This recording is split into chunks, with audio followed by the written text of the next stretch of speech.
제가 저걸 켜고 한다는 게 깜빡 잊어서 처음부터 다시 할 필요는 없겠죠. 복음에 대해서 계속해서 우리가 묵상을 하고 그동안 제가 개척을 하고 목회하면서 복음에 대한 내용을 설교 집어넣으려고 굉장히 많이 애를 썼고, 그래서 거의 예화 안 집어넣고 제 개인적인 얘기조차도 잘 거의 안 집어넣고 그냥 말씀만 전하려고 바로바로 서론도 없이 그냥 바로 1, 2, 3, 4로 들어간 설교를 계속해서 했습니다. 복음에 대한 설교도 마찬가지입니다. 우리가 복음을 모르면 우리의 믿음을 점검할 수도 없고, 우리가 산 소망을 갖고 있는데 그 산 소망조차 그 가치를 알 수가 없고, 우리는 결코 십자가에서 죽고 주 앞에 살아난 사람으로 살아갈 수가 없고, 세상은 나에 대해서 죽었다라고 선포할 수가 없다는 것입니다. 세상이 우리에게 아무런 영향력도 줄 수 없다는 바울의 선포가 우리의 선포가 될 수 없다는 거죠. 그래서 계속 복음에 대해서 설교를 해왔고, 주님의 죽으심과 십자가와 그리고 오늘 그 십자가 후반부와 부활에 대해서 이제 설교를 말씀을 나누려고 합니다.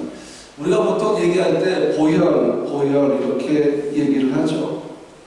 베드로전서 1장 19절 말씀 보니까 오직 흠없고 정없는 어린 양 같은 그리스도의 보배로운 피로 된 것이니라 되어 있습니다. 히브리서의 저자와 베드로가 오늘 본문 보니까 피뿌림을 얘기하고 그 중에서 베드로는 이 피를 보배로운 피라고 합니다. 예수의 피가 우리에게 얼마나 귀합니까? 얼마나 소중합니까? 얼마나 보배롭습니까? 그런데 오늘 여기서 우리가 생각해야 할 것이 뭔가 하면 예수께서 흘리신 그 보혈은 십자가를 적시고 땅을 적시는 것으로 끝났느냐 하는 것입니다. 여러분, 십자가에 달리신 예수의 몸에서 얼마나 많은 피가 떨어졌겠습니까? 결국 나중에 의학적으로 심장이 터져서 죽었다라고 얘기들을 합니다. 그래서 창으로 옆구리부터 심장을 관통해서 죽음을 확인하려고 찔렀을 때에 물과 피가 쏟아졌다라고 성경은 기록을 하고 있습니다. 사람의 몸에 얼마나 많은 피가 있습니까? 그 피가 십자가 밑으로 떨어지면 그 십자가 밑이 어떻게 되겠습니까? 여러분 생각해 보겠습니까? 피바다입니다. 그냥 땅에 뿌려진 피바다입니다. 그런데 여러분 생각해 보세요. 아담과 하와가 범죄한 다음에 땅이 저주를 받아서 가시나무와 엉겅퀴를 냈다고 했습니다. 땅은 저주받은 땅이 되어버렸습니다. 그런데 그 땅에 예수의 보배로운 피가 뿌려졌습니다. 나무에 달린 시신, 예수께서 왜 나무에 달리셨냐는 의미에 대해서 지난주에도 여러분에게 설명을 드렸습니다. 왜 해지기 전에 그 시신을 내려서 땅에 묻게 하느냐? 그것은 바로 하나님의 저주와 연관되어 있다는 것입니다. 그래서 만약에 시신을 매달았을 때에 새가 와서 뜯어먹고 동물들이 와서 뜯어먹어서 그 시신이 부패되어 가면 그 자체가 벌써 하나님의 저주로 인해 죽은 죽음이기 때문에 땅을 더럽힌다라고 말씀을 드렸습니다. 그래서 하나님 뭐라 하십니까? 해지기 전에 바로 묻어라 이렇게 말씀하시는 거죠. 그 저주받은 땅에 가시와 엉겅퀴가 나는 그 땅에 예수의 피가 뿌려진 것입니다. 그런데 여러분, 십자가 위에서 주님이 그 보혈을 흘리심으로 그러면 보혈의 역할은 다 했느냐? 주님의 역할은 다 끝났느냐? 아닙니다. 그 다음에 주님은 장사되었으나 그 전체를 가지고 성령은 말씀하시고 있습니다. 그것이 바로 히브리서 8장 1절로 3절인데 같이 읽겠습니다. 지금 우리가 하는 말의 요점은 유일한 대제사장이 우리에게 있다는 것이다. 그는 하늘에서 지극히 크신 이의 보좌문에 앉으셨으니 성소와 참 장막에서 성민왕이시라. 이 장막은 주께서 세우신 것이요 사람이 세운 것이 아니니라. 대제사장마다 예물과 제사드림을 위하여 세운 자니 그러므로 그도 무엇인가 들릴 것이 있어야 할지니라. 아멘. 두 말씀에 노란색으로 표시된 글자를 우리가 좀 주목할 필요가 있습니다. 하나님께서 모세에게 땅의 성소를 지을 때 보여주신 진정한 하늘의 성소, 모형을 보여주시면서 지으라고 하셨습니다. 그러면 땅에 있는 성소의 진정한 성소는 하늘에 있다라는 것입니다. 그리고 하나님은 대제사장을 세우셨습니다. 왜냐하면 하늘 성소에 대제사장이 있기 때문입니다. 그러면 우리의 대제사장은 누구십니까? 예수님이십니다. 그러면 여러분, 예수님은 땅에서 1년에 한 번 대제사장이 피를, 짐승의, 흠없는 짐승의 피를 가지고 가서 속죄소 위에 앞에 뿌렸듯이 예수님께서도 분명히 무엇인가 드릴 것이 있다 한다고 성경을 말씀하고 있습니다. 대제사장마다 예물과 제사드림을 위하여 세운 자니 그러므로 그도 무엇인가 드릴 것이 있어야지가. 그러면 예수님은 과연 무엇을 드렸을까 하는 것입니다. 십자가에서 흘리신 보혈은 단순히 그 십자가와 언덕을 적신 것으로 끝나는 것이 아닙니다. 하나님이신 그분은 골고다 언덕에서 흘리신 보혈로 하늘 성소에서 하나님께 영원한 제물로 바치심으로 단번에 속죄해 주셨다는 것입니다. 자기를 희생제물로 바치셨고 자기의 흘린 피를 하나님께 드렸다 하는 것입니다. 다시 말하면 예수님은 하늘 성소에서 대제사장으로 자기의 보혈을 드리신 것입니다. 이렇게 하심으로 우리를 알고 다시는 죄를 위하여 제사를 드리지 않게 하셨다라는 것이죠. 히브리서 9장 11절과 12절 말씀 보니까 그리스도께서는 장래 조원의 대제사장으로서 손으로 짓지 아니한 것 곧 이 창조에 속하지 아니한 더 크고 온전한 장막으로 말미암아 염소와 송아지 필요하지 아니하고 오직 자기의 피로 영원한 속죄를 이루사 단번에 성소에 들어가셨습니다. 히브리서 10장 17절과 18절 또 그들의 죄와 그들의 불법을 내가 다시 기억하지 아니하라 하셨으니 이것을 사했은즉 다시 죄를 위하여 제사 드릴 것이 없느니라. 우리가 할 수 없는 것을 하나님의 아들이 하셨습니다. 우리가 꿈도 꿀 수 없는 일을 하나님의 아들이 하셨습니다. 어떻게 하셨습니까? 자기를 우리에게 내어주심으로 하셨습니다. 자기를 희생하심으로 그 일을 이루셨다라는 것입니다. 그러면 여러분, 주님이 피로 값주고 세우신 교회를 성경은 뭐라고 말씀하고 있을까? 한번 생각해 봤습니다. 교회는 무엇인가? 교회는 주님이 머리가 되시고 그 몸이며 성도는 그 몸의 지체라고 말씀하셨는데 사도행전 20장 28절 말씀 보면 이렇게 되어 있습니다. 같이 읽습니다. 여러분은 자기를 위하여 또는 온 양떼를 위하여 산다라. 성령이 그들 가운데 여러분을 감독자로 삼고 하나님이 자기 피로 사신 교회를 보살피게 하셨습니다. 아멘. 교회는 어떤 것입니까? 하나님이 자기 피로 사신 것입니다. 이게 교회의 가치입니다. 프라스리나무 교회의 가치 중에 하나가 뭡니까? 하나님이 자기 피로 사신 교회입니다. 예수님이 비셨는데 왜 하나님이 자기 피로 사였다고 성경 말씀하고 있습니까? 삼일째 하나님이시기 때문입니다. 결국 하나님은 자기 자신 십자가에 못 박히셨고 자기의 피를 흘리셨다라는 것입니다. 그러니까 교회는 하나님이 자기 피로 사셨다라는 것입니다. 그 다음에 두 번째 생각할 것이 뭔가 하면은 오늘 본문 가운데 성령대로 죽으시고 성령대로 부활하셨다라는 말씀입니다. 주님이 십자가에 못 박혀 죽으신 것도 성령대로 성령이 응하게 하시려고 그렇게 하신 것이고 하나님의 죽은 그 아들을 살리신 것도 성령대로 살리셨다라는 것입니다. 두 번 성령대로가 쓰여 있습니다. 이 표현의 의미는 뭡니까? 예수의 십자가 죽음과 부활은 모두 어디에 기록되어 있다? 성경에 기록되어 있다는 것입니다. 이미 예고되었고 이미 그 예고편이 보여졌고 그 수없는 시간 동안 계속해서 하나님은 약속하셨고 말씀하셨고 그것을 의미하는 사건들이 일어나게 하셨고 그러면서 이스라엘 백성들이 짐승을 잡아서 제사를 드릴 때마다 그 수백 수천 마리의 짐승들이 피를 흘리며 죽어갈 때마다 하나님은 뭘 보십니까? 자기 아들의 죽음을 계속해서 오랜 시간 동안 바라보셔야만 했다는 것입니다. 우리에게 그것이 은혜지만 하나님 자신이 보시기엔 뭡니까? 아들의 죽음을 보시는 겁니다. 여러분에게 좋지 않은 기억이 혹시 있는 건 없습니까? 차를 운전하다가 혹시 로드킬을 하신 적이 없습니까? 아니면 뭔가 여러분 마음에 담수고 어떤 큰 일을 당해서 그것이 계속 여러분에게 어떤 트라우마로 남아 있는 것은 없습니까? 하나님에게 있어 아픔은 뭐였을까 생각해봤습니다. 단순히 여러분과 내가 그분의 마음을 아프게 하고 하나님 나라의 윤리를 우리가 어기고 교만에 하나님을 대적하는 죄를 짓고 비윤리적이고 비도덕적인 죄악들을 지으면서 끝까지 하나님을 거절하고 강력한 마음으로 그분의 호의를 거절하고 그분의 사랑을 거절하고 그분이 베푸는 모든 긍휼하심을 다 무시해버리고 사는 것만이 그분에게 아픔일까? 아닙니다. 여러분, 우리의 아픔은 길어야 80년 100년 가면 사라집니다. 왜? 죽음으로 다 묻혀버리기 때문이죠. 그러나 영원하신 하나님에 있어서 그분의 아픔 중에 하나가 뭐였겠습니까? 아담과 하와가 범죄한 이후로 그분은 자기 아들의 죽음을 고시하고 했습니다. 하나님에게 그것은 아픔이었겠죠. 그래서 하나님은 내 아들은 죽을 것이다. 내 아들은 너를 위해서 죽을 것이다. 내 아들은 너희의 죄를 사할 것이다. 내 아들은 너희에게 생명을 선물할 것이다. 그 의미를 담는 표현들을 계속해서 말씀 속에다가 담아오셨다는 것입니다. 그래서 제가 지난번에 설명할 때 구약이 뭐라고 했습니까? 예수 그리스도의 보혈의 강물이 흐르고 있다.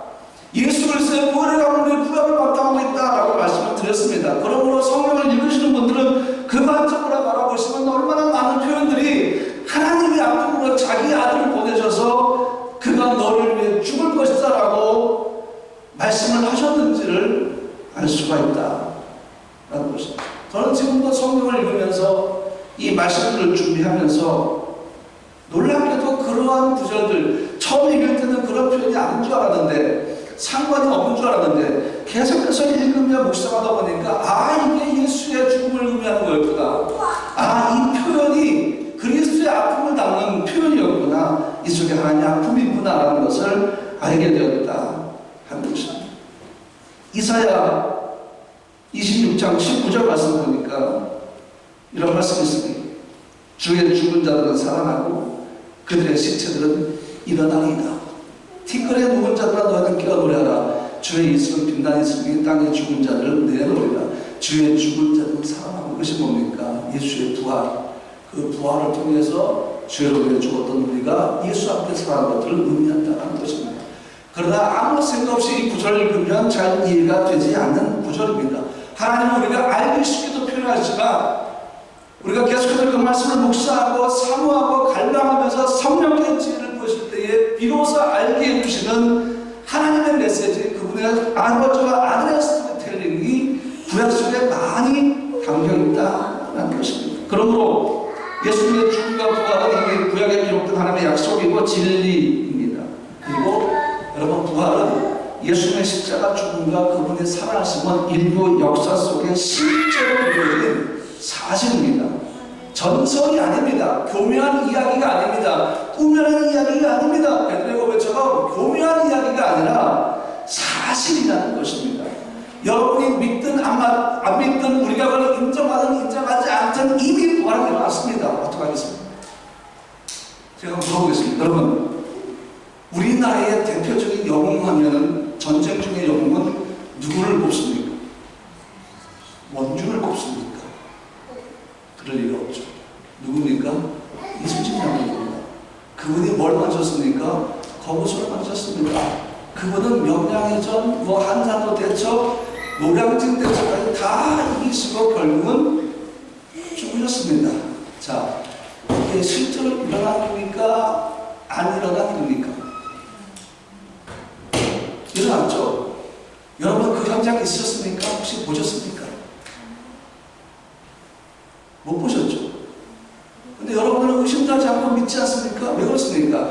우리가 믿든 믿지 않든 이미 그 일은 이루어진 일입니다. 인증이란 정비사를 거쳐서 이미 그 이순신 장군은 위대한 장군으로 정말 외병들을 수없이 죽음으로 몰아넣었던, 그래서 나를 구했던 영웅입니다. 그래서 우리가 성이라고 하지 않습니까? 예수님의 지금 부활도 마찬가지입니다. 인류 역사 속에 그분의 죽으심과 부활은 사실입니다. 실제라는 것입니다. 그래서 예수의 부활은 하나님의 창조 이후 하나님께서 시작하신 인류의 역사 속에서 가장 빛나는 장면이라는 것입니다. 하나님이 그 아들을 무덤 속에서 살리셨다는 것입니다. 세 번째, 성경에 기록되고 실제로 이 부활은 어떻게 우리 것이 될 수 있느냐 라는 것입니다. 세상에 아무리 좋은 것이 있어도 그것이 우리 자신의 소유가 되지 못하면 우리에게는 가치가 없습니다. 사람은 각각 다른 세계관을 가지고 있죠. 그 세계관에 따라서 자신만의 문화를 만듭니다. 내가 무엇을 좋아하고 무엇을 싫어하는지는 그 사람이 가진 세계관 때문에 차이가 나는 것입니다. 제가 여러분에게 일초의 시간을 드리고 두 가지 얘기할 때 여러분의 좋아하는 걸 빨리 대답하시기 바랍니다. 생명나무교회 성도라면 대답하셔야 됩니다. 자, 들어보겠습니다. 제가 딱 하고 하나 둘 셋 하면 딱 대답하셔야 됩니다. 짜장면 짬뽕 하나 둘 셋. 짬뽕. 일치가 안 되죠. 탕수육에 대해서 질문하겠습니다. 찍먹구멍 하나 둘 셋. 예. 이쪽이 찍먹이 더 맞는 것 같습니다. 다르죠? 그렇죠? 왜 다를까요? 입맛 때문에? 아니요. 사실 이것이 세계관입니다. 세계관은 무엇을 좋아하고 무엇을 싫어하는지에 대해서 기준이 된다라는 것입니다. 여행을 좋아하는 분은 여행을 가고, 아니면 집순이 집돌이들은 집에서 나오려고 하지 않습니다. 왜 그렇습니까? 세계관 때문입니다. 각자에게는 세계관이 분명히 있습니다. 그래서 성경적인 세계관을 갖자라고 계속해서 강조하지 않습니까? 그런데 여러분, 부활은 좋아하고 싫어하고의 문제가 아닙니다. 부활은 나의 세계관에 의해서 결정되는 것이 아니라는 것입니다. 우리가 영원한 생명으로 가기 위해서 반드시 필요한 것입니다. 각자 다른 세계관이 있어도 우리의 같은 세계관이 무엇이 됩니까? 영원한 나라, 그 부활의 소망과 생명을 하는 것입니다. 부활을 인정하는 것입니다. 그리고 그 부활이 내 것이 된다고 고백하는 것입니다. 여러분과 나는 우리의 능력으로 부활을 가지는 것이 아닙니다. 부활은 이미 우리에게 주어졌습니다. 하나님께 가지라고 던져주셨습니다. 이것은 나의 은혜다, 나의 생명이고 나의 선물이다. 나는 이것을 준비해서 내 아들을 희생했다. 그러나 너희들은 희생할 것이 아무것도 없다. 너희들은 믿음으로, 내 아들은 믿음으로 그 부활의 생명을 가지기만 하면 영원한 나라가 너희 것이 될 것이다. 거저 주었다는 것입니다. 거저 주시겠다는 것입니다. 그러니까 여러분, 부활을 좋아하고 싫어한다는 문제가 아니라 부활은 반드시 우리가 우리 것으로 만들어야 한다는 것입니다. 우리가 무엇인가를 행함으로 부활을 우리 것으로 만드는 것보다는 십자가에서 우리를 죽으시고 다시 사신 하나님의 아들 예수를 믿을 때에 그 부활이 우리 것이 된다는 것입니다. 얼마나 감사합니까? 뭐 특별히 한 일도 없는데 예수 이름을 믿음으로 그 부활이 우리 것 됐으니 얼마나 감사합니까? 미국 매사추세츠주의 한 교회 학교에 나오는 8살짜리 소년이 있었는데 이름이 톰입니다. 병이 많아서 몸이 늘 아프고 또 늘 힘들어해서 휠체어를 타고 교회에 나오는 아이였습니다. 부활절을 앞두고 톰의 교회학교 선생님은 아이들에게 속이 비어있는 플라스틱 계란을 주면서 그 속에 무엇이든 생명이 있는 것을 넣어오라고 했습니다. 부활절 아침에 아이들이 차례로 계란을 열어보았습니다. 갖고 왔죠, 교회로. 그래서 그 아이들의 부엌은 결을 열어보니까 어떤 아이는 꽃을 넣고 어떤 아이는 나뭇잎, 곤충, 그러니까 생명이 있는 여러 가지 것들을 준비해서 그 속에 다 넣어왔습니다. 드디어 톰의 차례가 됐습니다. 톰의 계란을 열어보니까 아무것도 들어있지 않았습니다. 텅 비어 있었습니다. 그걸 보고 몇몇 아이들은 깔깔거리면서 웃기 시작했습니다. 그런데 이 몸이 불편한 걸 아는 교사는 그 톰을 동정하는 마음으로 아주 부드럽게 이렇게 얘기합니다. 준비 안 해도 괜찮아. 톰이 많이 아팠나 보구나, 힘들었나 보구나, 그렇게 위로했습니다. 그때 톰이 선생님께 이렇게 대답을 했습니다. 선생님, 저는 생명을 준비했습니다. 이것은 예수님의 무덤입니다. 예수님은 다시 살아났기 때문에 그 무덤이 비어있지 않습니까? 그것은 생명이 있는 살아있다는 것을 나타내는 것이죠. 이렇게 얘기했습니다. 이 소년의 믿음은 참 감동적입니다. 그런데 이렇게 고백한 이 아이가 10개월 후에 수술을 받았습니다. 이 아이의 장례식에 많은 사람이 왔습니다. 그리고 보통은 그 반 위에다가 꽃을 놓지 않습니까? 이스라엘 사람들은 그 돌을 넣지 않습니까? 그런데 이 톰의 반 위에는 꽃이 아니라 안이 텅 빈 플라스틱 계란들이 놓여 있었다는 것입니다. 8살짜리 아이가 부활을 믿었습니다. 그리고 그는 그 부활을 가졌습니다. 세상에서 8년밖에 살지 못했으나 그는 이 세상의 고통스러운 세상 속에 발을 딛고 뭐 50년, 60년 사는 대신에 하나님은 그를 8년만 살게 하신 다음에 눈물도 없고 슬픔도 없고 고통도 없는 그의 영원한 나라로 그 아이를 데려가셨습니다. 무엇이 복이겠습니까? 하나님은 우리 우리에게 그 엄청난 선물을 주시려고 자기 아들을 희생했다라는 것입니다. 얼마나 감사합니까? 그걸 하나님이 하셨습니다. 창조주가 피조물을 위해서 하셨습니다. 기꺼이 자기 아들을 내어주었고 그 아들도 기꺼이 자기 자신을 희생하며 순종했습니다. 어떤 갈등이나 어떤 다툼이나 어떤 반항이나 불화가 전혀 없었습니다. 하나님의 영광 가운데 그들의 영화로운 삶 속에서 어느 한 순간을 단절되기로 결정했습니다. 아버지가 아들을 완벽하게 버리기로 결정했습니다. 하나님의 공의가 죄악을 향해서 심판하시고 결정했습니다. 그 골고다 언덕을 하나님은 세상을 창조할 때부터 미리 지정하셨습니다. 이미 하셨습니다. 주님도 늘 그 장소를 보셨겠죠. 지나갈 때도 있었겠죠. 그것은 하나님과 그 아들이 서로 기쁨으로 서로를 영화롭게 하는 방법 중에 하나로 죽음을 선택했다는 것입니다. 영원전부터 서로를 영화롭게 하면서 이어왔던 아버지와 아들의 그 아름다운 관계가 여러분과 나 때문에 순간적으로 단절됐다는 것입니다. 어떻게 그 아버지가 아들을 버렸습니까? 그러니까 여러분과 나는 대단한 사람들입니다. 어떤 사람입니까? 아들과 아버지를 갈라놓은 사람들입니다. 사흘 동안. 죽음의 그 사흘 동안 아버지가 아들을 버리도록 만든 사람입니다. 얼마나 대단한 피조물입니까? 근데 생각해보세요. 이게 은혜가 아니면 뭐가 은혜겠어요? 이게 놀라운 선물이 아니면 무엇이 선물이겠습니까? 여러분 힘들고 낙담되고 어려울 때마다 길을 걷고 또 집에 있을 때마다 한숨이 쉬어지고 낭망되고 반드시 그런 상황이 되면 이게 우울증으로 흘러가는데 흘러갈 때 나타나게 보면 자기 비하입니다. 자기가 그렇게 초라하게 볼 수가 없습니다. 내가 하는 게 뭐지? 내가 뭘 했지? 그러면 자꾸 다른 것과 비교하게 됩니다. 그 자기 비하 속으로 점점 들어가게 되면 어디까지 가는가 하면 결국 생명을 놔버리자까지 가게 되는 것입니다. 지금도 얼마나 많은 사람들이 자기 목숨을 끊고 있습니까? 자존감이 충만하고 자신감이 있고 그런 사람은 결국 자기 비하를 하지 않고 혹은 한다 하더라도 이겨낸다는 것입니다. 그러면 여러분과 나 하나님과 그 아들을 한순간 그냥 단절시킨 그 놀라운 우리, 그 영혼 속에서 어느 한순간을 딱 끊어버린 우리가 자기 비하 속에 빠지고 좌절하고 낭망하고 그렇게 살 때 특별히 불화는 더 그렇지 않습니까? 불화 사는 거 쉽지 않잖아요. 불화 성교하는 거 훨씬 어렵습니다. 만만치 않은 곳입니다. 여러분 불화의 아름다움에 현혹되지 마십시오. 그건 진짜 최고가 아닙니다. 그래서 제가 사람들이 저한테 올 때마다 제가 팀을 갖다가 반드시 얘기합니다. 정말 체코 보고 싶으시면 프라하를 걷어버리십시오.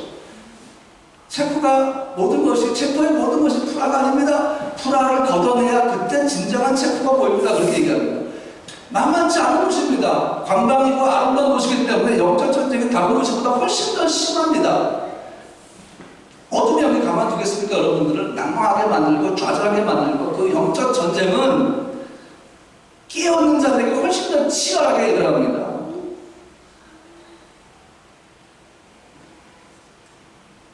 그러니까 어둠의 여기 한 주축지 중에 하나가 뭔가 하면 너는 아무것도 아니야. 너는 정말 구할 곳이 없어. 너는 정말 지혜가 없어. 그렇게 자꾸 자기 비하에 빠지게 만드는데 그때마다 여러분이 인식해야 할 것이 있습니다. 그것은 진리고 진실인데 그것이 뭡니까? 세상 그 무엇보다 귀한 하나님의 아들의 생명을 소유하고 있다는 것입니다. 누가 그걸 감히 빼앗겠습니까? 누가 감히 그 생명을 평가절하겠습니까? 누가 감히 그 생명을 가진 나 자신을 향해서 초라하고 아무것도 아니라고 공격할 수 있겠습니까? 할 수 없습니다. 왜? 예수의 생명이 여러분과 내게 있기 때문입니다. 8살짜리 아이도 그걸 안다는 거예요. 하나님은 세상을 창조하셨습니다. 그분은 창조주십니다. 그러므로 죽음이 장애가 될 수가 없습니다. 그리고 하나님은 산자의 하나님이시기 때문입니다. 생명을 주신 분도 하나님이시고 죽은 그 아들 살리신 분도 하나님이시고 우리에게 영원한 생명을 보증하신 분도 하나님이십니다. 사람이 스스로의 능력으로 부활했다고 하면 이거는 새빨간 거짓말입니다. 이거는 100% 200% 거짓말입니다. 하지만 십자가에서 죽으신 예수를 살리신 분은 하나님이십니다.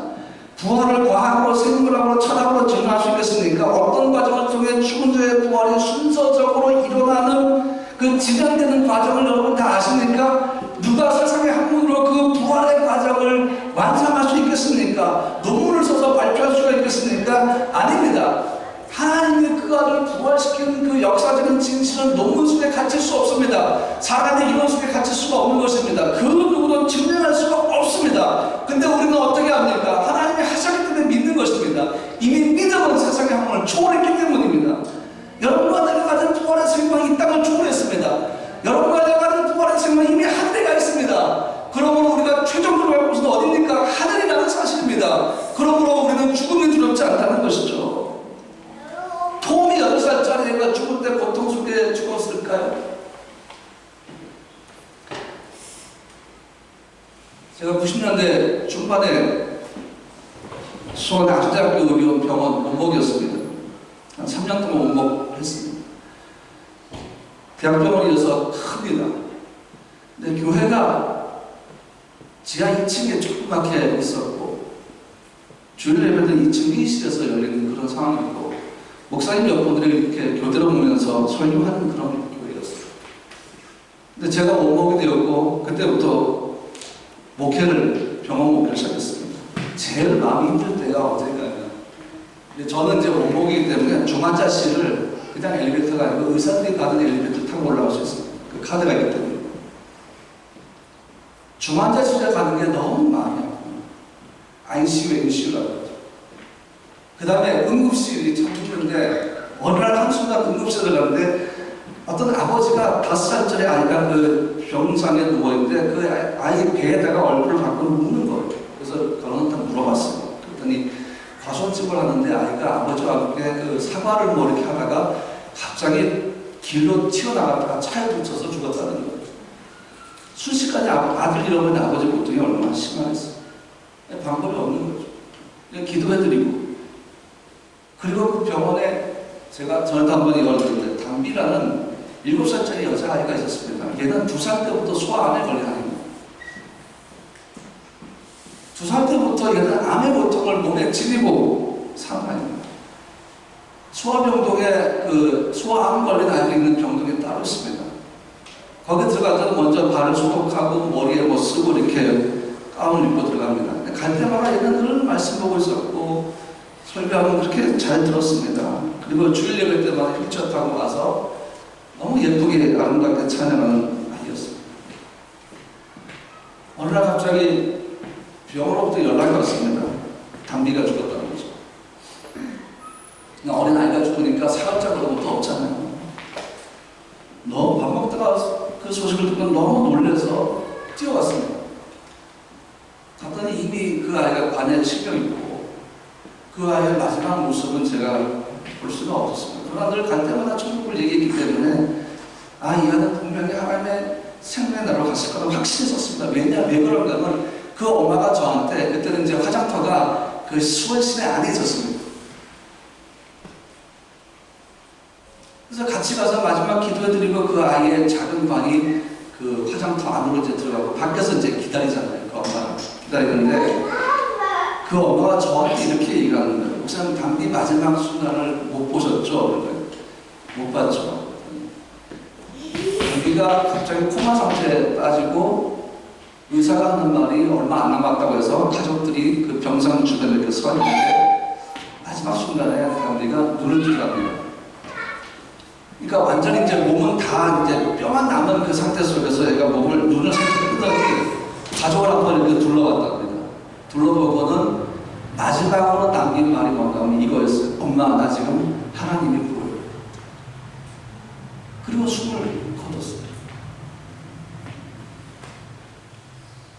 얘는 마지막에 뭘 본 거예요? 생명을 본 겁니다. 마지막에 하나님은 이 아이 영혼을 여셔서 하나님의 나라를 보게 하신 겁니다. 그리고 그 가족들에게 간증하게 하신 겁니다. 뭘? 생각과 상상이 아니라 직접 본 그것을 그 아이 입으로 고백하게 하신 다음에 그 아이의 생명을 거둬가신 것입니다. 여러분, 천국이 없을 것 같습니까? 부활의 생명은 연약한 것 같습니까? 부활의 생명은 우리의 삶조차 우리의 문제조차 이기지 못하는 허접한 것으로 보입니까? 부활의 생명은 죽음 앞에서 벌벌벌 떠는 것으로 보입니까? 막을 게 세상에 어디 있습니까? 없습니다. 그 생명은 능력이라고 성경은 말씀하고 있지 않습니까? 근데 그 생명의 능력이 지금 누구한테 있습니까? 여러분과 나에게 있다는 얘기예요. 여러분 아멘으로 동의하십니까? 여러분과 나는 그런 존재입니다. 근데 우리는 어떡합니까? 이걸 잊어버리고 산다는 거예요. 잊어버리고 살아요. 부활? 그게 뭐지? 예전부터 교회들은 십자가는 엄청 많이 강조했습니다. 십자가 죽음 강조해야죠. 근데 여러분 그만큼 부활을 강조하지 않았는 사실입니다. 그래서 제가 이렇게 벌써 한 20분 동안 톤을 높이고 목소리를 높여가면서 지금 계속 설교하는 이유가 바로 그것 때문입니다. 제발 부활을 기억합시다. 제발 여러분이 부활의 생명을 가진 교회 고귀한 존재라는 사실을 잊어버리지 맙시다. 그거를 가지고 여러분 자존심으로 삼고 자존감으로 삼아서 제발 좀 살아갑시다. 옆 사람을 볼 때 뭘로 보입니까? 나하고 똑같은 부활의 생명을 가진 존재로 보시면 되는 거예요. 교회를 섬길 때 왜 섬기합니까? 왜 희생해야 합니까? 나도 바쁘고 나도 힘들어 죽겠는데 이 교회는 하나님이 자기 피로 사신 교회인데 그 피가 누구 때문에 흘린 피입니까? 여러분과 나 때문에 흘린 피입니다. 근데 그 피가 어디여집니까? 부활의 생명으로 이어졌으니까 이 교회 안에 무엇이 있습니까? 부활의 생명이 있습니다. 여러분 속에 무엇이 있습니까? 부활의 생명이 있습니다. 부활의 생명과 부활의 생명을 만나면 어떻게 됐습니까? 헌신과 섬김과 온유와 겸손과 자비와 긍휼과 양성과 그 모든 게 있지 않겠습니까? 이것이 교회는 나타나야 된다는 얘기입니다. 우리 교회가 이게 나타나야 돼요. 왜? 부활의 생명과 부활의 생명이니까. 근데 다른 게 없다는 얘기예요. 힘들어요. 하지 말아요. 준비하는 게 얼마나 어려운지 아세요? 섬기는 게 얼마나 어려운지 아세요? 저는 능력이 없어요.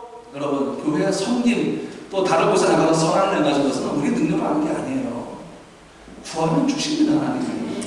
하나님의 선한 일을 행할 수 있게 주신다니까요. 왜 주십니까? 여러분과 내 안에 뭐가 있기 때문에 부활의 생명이 있습니다. 그 부활의 생명은 능력입니다. 능력 행함을 여러분이 하나님을 통해서 행할 수 있다는 사실입니다. 그 능력을 나타낼 수 있다는 사실입니다.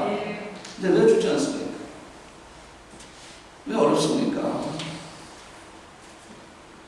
네 번째, 고백과 믿음.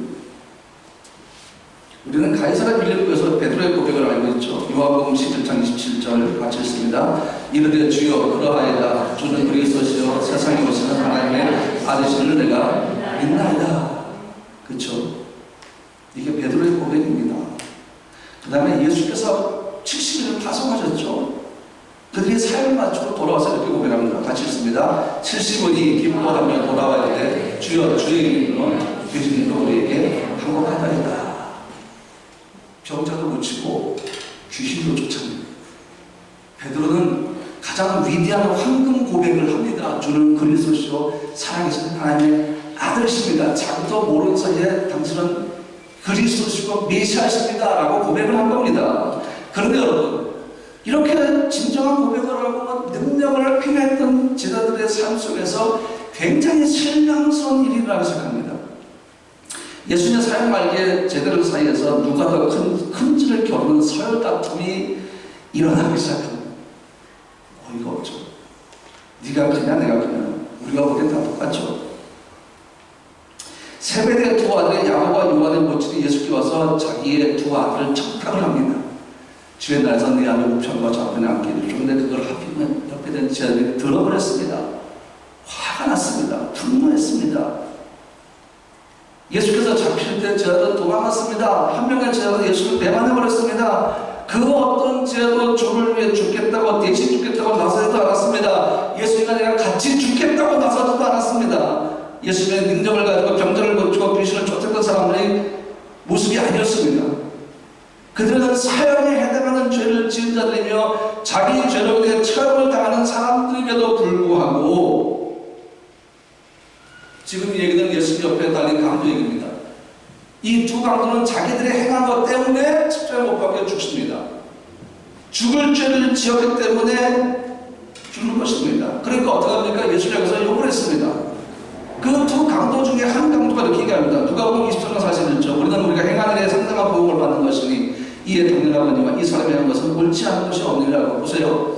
예수님이 십자가 못 박혀 죽을 때 두 개의 십자가 더 있었습니다. 거기에 두 사람이 더 못 박혀 죽고 있었습니다. 그래서 결국 골고다 언덕은 세 개의 십자가 섰습니다. 가운데가 예수님입니다. 그런데 예수님 옆에 좌우에 누가 걸려줬습니까? 제자들은 한 명도 없습니다.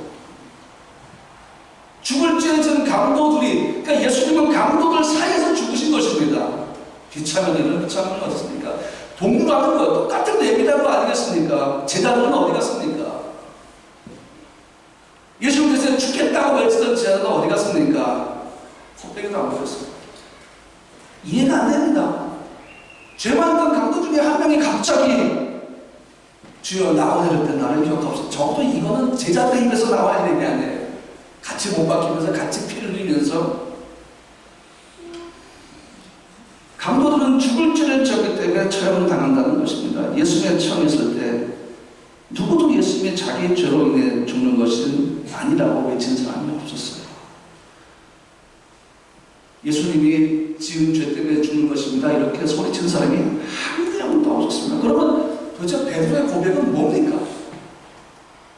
예수께서 뱀과 정갈을 밟을 권세를 갖던 70년 다 어디 갔습니까? 그런데 여러분, 이들이 베드로의 고백은 진심이었을 것입니다. 그리고 제자들의 능력 행함도 진실이었습니다. 사실이었습니다. 그런데 고백하고 믿음 사이에 어떤 갭이 있다는 것입니다. 이들이 기대하고 믿는 것은 이스라엘의 왕으로 오신 메시아라는 것이었습니다. 예수님이 행하시는 모든 능력들이 이들의 소망 안에서는 이스라엘의 왕에게만 머물러 있다는 것입니다. 근데 예수님은 무려 마태복음에서도 6번이나 자기의 십자가 죽음과 부활을 말씀하시는데 도대체 제자들은 그걸 귀담아 듣지 않았습니다. 왜? 자기가 믿고 싶은 대로 믿고 있었기 때문에. 예수는 이스라엘의 왕이 되셔야 돼요. 그 메시아야. 뭐 이런 생각들이라는 것이죠. 자, 베드로의 고백 장면으로 한번 가보겠습니다. 주는 그리스도시요 살아계신 하나님의 아들입니다. 그러면 이렇게 고백하고 능력을 행하고 눈앞에서 죽은 자가 살아나고 병자들이 고침받고 귀신들이 쫓겨나고 얼마나 많이 받겠습니까? 저는 이 설교를 준비하면서 이 생각을 해봤습니다. 그렇다면 과연 이 제자들이 가장 듣기 싫어했던 예수님의 말씀은 무엇이었을까? 저는 이들이 예수님의 말씀을 100%다 아멘으로 받아들이고 막 감격하고 막 은혜 받고 그렇다고 생각하지 않습니다. 분명히 이들도 예수님이 하신 말씀 중에 듣기 싫은 말이 있었던 것입니다. 믿고 싶은 대로 믿는 예수, 자기의 소망을 줄 그 예수의 입에서 나오는 말 중에 정말 인정하기 싫고 듣기 싫고 화를 낼 수밖에 없는 그 말이 있었다는 것입니다. 그 중에 하나가 뭔가 마가복음 8장에 있습니다. 인자가 많은 고난을 받고 제자들이 용납이 안 됩니다. 왜 고난을 받습니까? 왜 고난받은 인자를 저에게 말씀하십니까? 그 다음에 고난을 당한 다음에 장로들과 대제사장들과 서기관들에게 버림받아 죽음을 당하고, 아니 이들을 뒤집어 엎어서 이겨내고 새로운 나라를 만들어야 할 예수 메시아 이스라엘 왕인데 오히려 이들에게 버림받았다, 그리고 죽임을 당한다. 얼마나 듣기 싫었겠습니까? 이게 시리가 뒤에가 들어오지 않는 거예요. 사흘 만에 살아가면서 베드로들에게 가르칠 때 드러내고 말씀하시는 베드로가 예수를 붙들고 항변하려 했습니다. 듣기 싫은 거예요. 여러분, 솔직히 성경 읽다가 마음에 드는 말씀 있고 마음에 안 드는 말씀 있잖아요. 그렇죠? 있죠? 독특하신 분 있죠? 다 마음에 들지 솔직히. 요즘 사람들은 설교할 때 제발 죄에 대해 설교하지 마세요. 싫다는 거죠. 예수께서 많은 고난을 받고 죽임을 당했다는 말씀은 정말 듣기 싫은 말씀이었어요. 죽음 뒤에 사흘 만에 다시 살고야 할 기회가 들어오지 않습니다. 죽음, 예수님의 죽음은 뭡니까? 그들에게 종로를 의미합니다. 할 때 끝! 모든 게 끝났습니다. 그들에게서 예수는 죽으면 안 되는 분이셨습니다. 그래서 베드로가 예수님을 붙들고 항변했습니다. 이 항변이 뭔가 아니라 다른 말로 칭찬인데요. 베드로가 건방지게 감히 예수님을 칭찬했습니다. 그런데 책망의 헬러가 에피티만인데요. 이게 어떤 건가 하면 거칠고 버릇이 없고 무례한 걸 얘기하는 겁니다. 그런 태도예요. 근데 이 에피티만한 단어가 어디에 승부하십니까? 더러운 귀신을 향해서 내어 쫓을 때, 책망할 때 이 단어가 쓰입니다.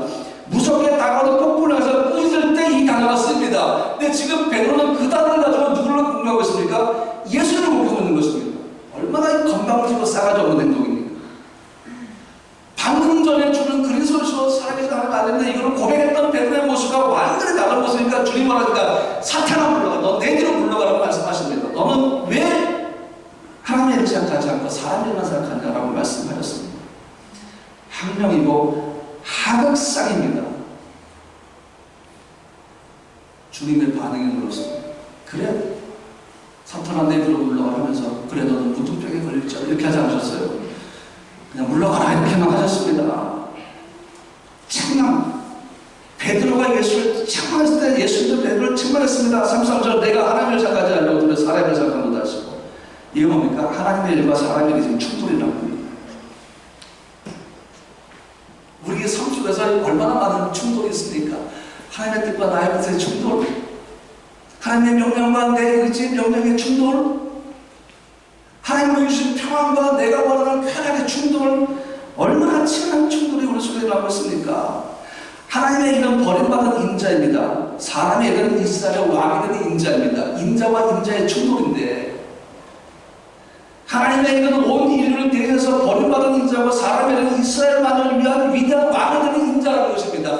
인자와 인자의 충돌이 팍팍팍 일어나니까 베드로가 자기도 모르는 사이 예수를 꾸짖고 책망하면서 절대 둘 수가 없다고 막 목소리를 높이면서 따졌겠습니다. 여기서 우리가 답할 때 뭔가 고백과 진정한 믿음. 여러분 고백한다고 다 그것이 믿음인가 하는 거예요. 여러분과 나의 고백은 진정한 믿음으로부터 나온 것인가? 아니면 고백과 믿음 사이에 어떤 거리가 있느냐? 입으로는 주께서 우리에게 응답하신다고 고백하지만 마음속 믿음은 응답에 한계와 의심이 있는 거 아닌가? 주님 이렇게 해주시라고 기도하는데 자기가 그 기도의 응답의 길을 다 정해버려. 누굴 통해 이렇게 하시고 누굴 통해 이렇게 하시고 이런 일을 하고 다 정하면서 스킬을 다 만든 다음에 하나님 이루어 주시옵소서. 근데 하나님 보시기에는 전혀 그럴 생각이 없어요.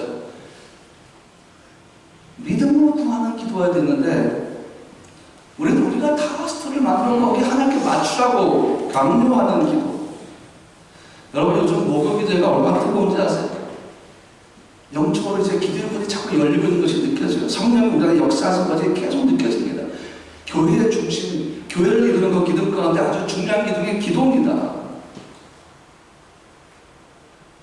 그렇게 성령의 이끌과 영적으로 기도한 자가 하는 고백이 진정한 고백이라는 사실입니다. 그 속에는 인자와 인자의 충돌이 없습니다. 하나님의 일과 나의 일의 충돌이 없다는 것입니다. 주여 말씀하셔서 내가 순종하겠나이다. 이거면 끝. 하나님 그런 자를 찾으신다고 성령이 말씀하고 있죠. 그런 자의 예배가 진정한 생명과 성령의 예배이지 않습니까? 나는 그리스도라는 고백과 실제로 성경을 읽고 기도하고 예배하는 것, 하나님의 뜻대로 사는 것을 싫어하는 믿음은 차이가 있습니다. 여러분, 그래서 하나님 보시기에 이 고백이 어떤 고백이냐를 분별하시지 않습니까? 하나님 그거 다 아십니다. 우리가 힘으로 겉으로 고백을 해도 하나님은 아시잖아요. 지난주에 얘기했잖아요. 진정한 우리의 모습은 어떤 모습이라고요? 혼자 있을 때 모습입니다. 하나님만 보시는 모습입니다. 결론을 말씀드립니다. 예수님의 십자가 죽음과 부활은 성경대로 이루어진 역사적인 일입니다. 아멘? 나는 부활을 믿습니다. 내겐 부활의 생명이 있습니다. 그러므로 예수를 위한 사람은 죽어도 좋습니다. 할렐루야. 예수를 위해 죽는 죽음은 나를 그 영원한 나라로 가는 시간을 앞당길 것입니다. 내 영원한 소망, 지금 이 순간도 너무나 가고 싶어하는 주님이 내게 약속으로 주셨고 반드시 이루어질 그 나라, 예수를 위해 죽는 그 순간 그 시간을 앞당길 것이고 나는 그 나라로 갈 것입니다. 부활은 역사 속 어느 한 순간에 대한 실체만이 아니라 온 열방 가운데 선포되어서 영원까지 유효한 것입니다. 여러분이 살고 있습니까? 부활은 유효합니다. 여러분과 내게, 그리고 예수를 구주로 영접하는 사람들에게 유효합니다.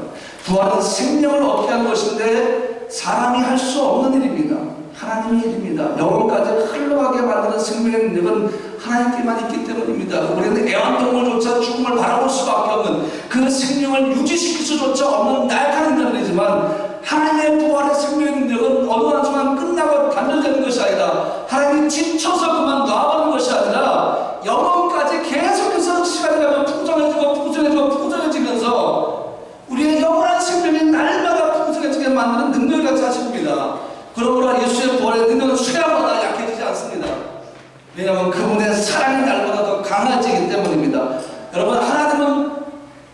이틀 전에 여러분 사랑하셨습니다. 어제도 사랑하셨습니다. 그 사랑의 분량이 똑같을까요? 아니요, 다릅니다.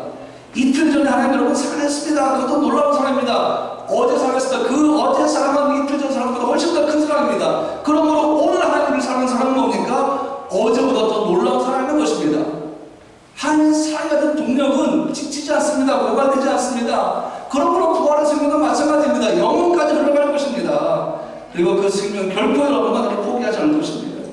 그래서 오늘 우리는 우리의 삶 속에 부활의 생명이 실제가 되어서 나타나게 만들어야 한다는 것입니다. 마지막으로 이걸 물어보고 싶습니다. 영원한 생명의 값어치는 얼마짜리일까요? 생각해 보셨습니까? 부활의 생명을 값으로 따지면 여러분 이미 알고 있죠? 값을 매길 수 없다. 어떤 아이가 영원한 생명, 부활의 생명을 얼마로 값을 매길 수 있겠니? 그럼 내가 보면 500원. 그럼 이게 정답. 왜냐하면 그 아이가 500원은 가장 큰 금액이고 이 아이는 자기의 가장 큰 금액으로 부활의 생명의 값을 매기 때문에 믿음이죠. 근데 여러분마다 성인입니다. 부활의 값을 매길 수가 없습니다. 그럼 이렇게 묻습니다. 그 생명을 가지는 우리의 값어치는 얼마일까? 우리 인생은 얼마짜리 인생입니까? 제 얘기는 설교할 때 거의 안 했는데 마지막 한국 끝나요. 저는 군대에 있을 때 군악대에 있었습니다. 천정방 군악대였습니다. 이 군악대가 한 일 중에 하나가 뭔가 하면 죽은 병사의 장례식에 가서 조가를 연주하는 겁니다. 그 장례식은 병창대에서 열립니다. 그 소식을 들으려고 이제 군악대가 가면 거기 유가족들과 함께 반이 실려 있고 거기서 우리가 조가를 연주합니다. 그리고 쓸쓸하게 그 병사는 가족의 슬픔 속으로 들어갑니다. 근데 여러분, 군대는 80년대 그래서 지금 좀 모르겠어요. 군대는 병사는 군대 것입니다. 그래서 값이 매겨져 있습니다. 그래서 그 군사가 죽으면 그 병사의 값이 나옵니다. 총이나 탱크나 그런 것처럼 군용품입니다. 병사는. 비인격적이라고 보다는 어쨌든 군대 그 법칙 속에서 그 병사가 죽었을 때 얼마나 줘야 한다는 그 규칙이 있기 때문에 그렇게 보는 것입니다. 제가 84년도에 입대해서 86년에 제대했으니까 그때 군인 한 명이 죽었을 때 나라에서 그 군인에게 얼마나 나온지 아십니까? 얘기하지 않겠습니다. 궁금하신 분은 저희가 따로 톡을 보내주세요. 지금은 모르겠어요. 훨씬 더 비싸겠지만 그때는 정말 터무니없는, 너무도 터무니없는 그런 가격이었어요. 그럼 여러분의 인생과 여러분은 도대체 얼마짜리 인생인가 하는 것입니다. 여러분은 얼마짜리입니까? 저는 얼마짜리입니까? 대답해보세요. 얼마짜리? 여러분 얼마짜리예요? 네? 얼마짜리예요? 정답은 모른다보다 더 정확한 정답은 뭡니까? 값을 매길 수 없답니다. 왜 그렇습니까? 값을 매길 수 없는 부활의 생명이 없습니다. 우리는 예수의 것이기 때문에 누가 감히 예수의 것에 값을 매길 수 있겠습니까? 여러분은 그 영원한 가치를 가진 사람들입니다. 그러므로 사람의 일보다 하나님의 일을 생각하며 살아갑시다.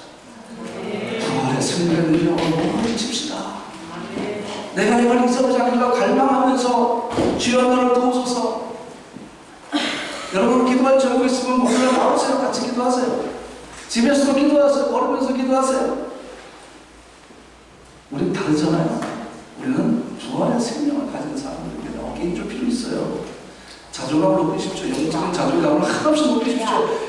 그 부활의 생명을 가진 죄 높은 자존감은 교만까지 가지 않을 것입니다. 교만은 자연적으로 제거될 것입니다. 오히려 겸손하게 만들 것이고 온유하게 만들 것이고 순종하게 만들 것입니다. 말씀을 마치며 찬양하기를 원합니다.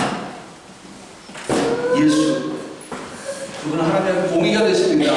하나님의 공의는 죄를 용납하지 않습니다. 하나님의 공의는 죄를 공격하게 되어 있습니다. 그런데 하나님의 공의가 우리의 죄를 공격하고 심판할 때 우리를 대신해서 죽으신 분이 누굽니까? 예수입니다. 이 시간 찬양하면서 한 가지만 기도합시다. 하나님, 내가 부활의 생명을 소유하고 있음을 잊지 않게 해주시고, 내가 날마다 부활의 생명의 실제가 됨을 경험하게 해주시고, 내가 이 부활의 생명을 믿지 않는 가족에게 전할 수 있게 도와주시고, 나를 만나는 모든 삶들 속에서 나의 삶의 대리로 내가 이 부활의 생명을 증거할 수 있도록 하나님에게 힘과 지혜와 용기를 주시옵소서. 그렇게 이 시간 우리가 기도했으면 좋겠어. 왜 하나님이 우리 교회를 풀어야하신 목적이 바로 그것 때문이에요. 그냥 잘 신앙생활 하라고 여기 교회 세우신 게 아닙니다. 그러면 여러분 갈 게 많습니다. 근데 왜 하나님이 이 땅에 풀어 생명나무를 만드셨겠습니까? 부활의 생명을 전달하고 부활의 생명을 보여주라고, 부활의 생명의 가치를 나타내려고 세우신 것입니다. 그럼 다른 교회들은 마찬가지입니다. 여기는 우리 교회니까 내가 이거 얘기하는 겁니다. 다른 교회도 마찬가지입니다. 주의 몸된 교회, 하나님의 피로 사신 교회들이기 때문에 반드시 사명이 있다는 것입니다.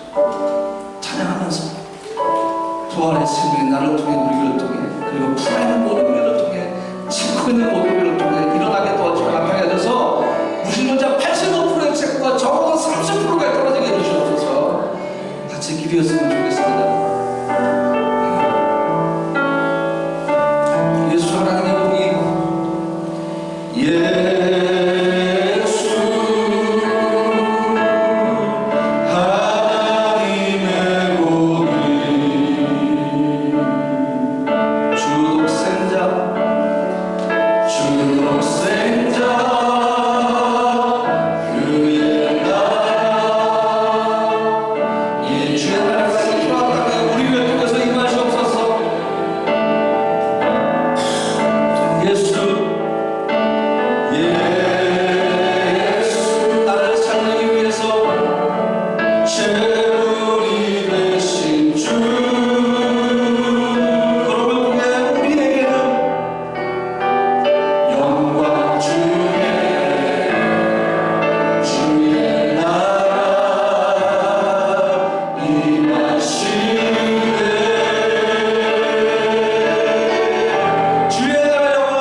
하나님 우리를 통해 일하십시오.